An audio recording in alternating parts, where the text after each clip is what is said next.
Hi, I'm Wendy and I'm the CurdyGirl. And today I'd like to tell you about two of my favorite things.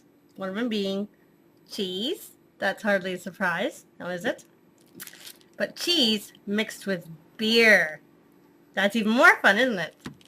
So the cheese I'm going to show you today is called Le Clos St-Ambroise. I hope I'm saying this correctly.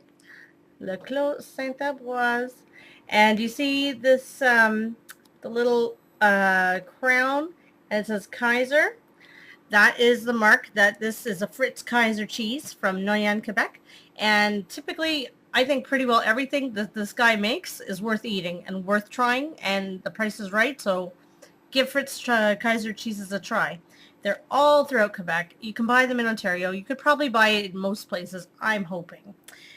So what's special about this cheese is that it has been washed in this beer. You know, I know a lot of people are like, shouldn't you be having wine and cheese? Well, fine. Yes, you can do that. However, I personally find beer to be a slightly easier match for cheese. I mean, you have to think about the origins, right? I mean, barley from beer. Barley is a grass. Cheese is obviously a byproduct of grass. It's a result of animals eating grass, and among other things, and digesting it. And it's a farmhouse staple. Farmers would have made cheese, I would say, probably during the summer. And then during the winter months would brew beer. And think of the plowman's lunch, right? Cold cuts, cheese, beer. I mean, it makes sense. And the carbonation in beer can really lift it up. And I find that it can help really get through to the flavors because it's a nice easy mix. It doesn't fight so much because it's not the same level of acidity. It's not the same, like tannins are not the same issue at all. So let me tell you a little bit about this cheese. So let's take a look. Here's a piece I've cut off. So you can see it's got a lot of eyes. It's kind of an open paste. It's kind of like a pale ivory color.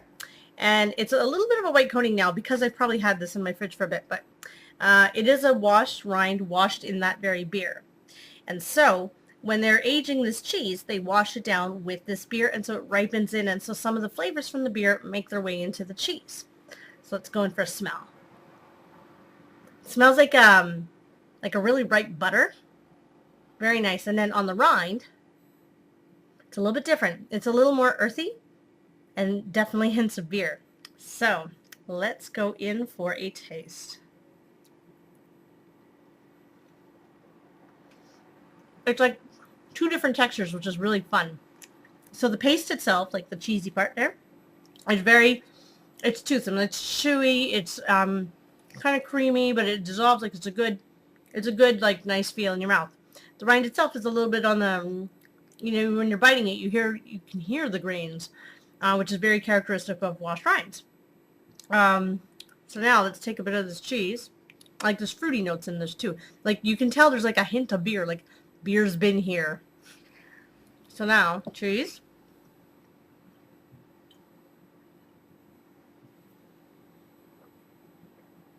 This is a 2.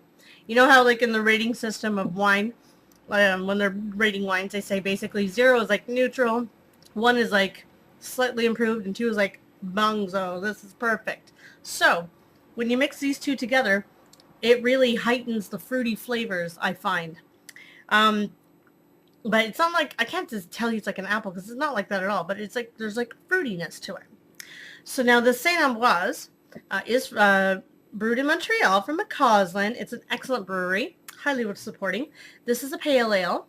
And if you're new to beer and cheese pairing and you're like, I don't know where to start, well, think about this one. I took a cheese that is washed in the beer. So why not have the beer with, the beer that it was washed in with that cheese? It makes sense. It's an easy way to start, an easier way into it.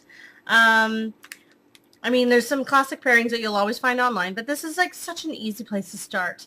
I'm sure you've heard of, Chimay the beer and Chimay the cheese. Well, you can do the same thing there.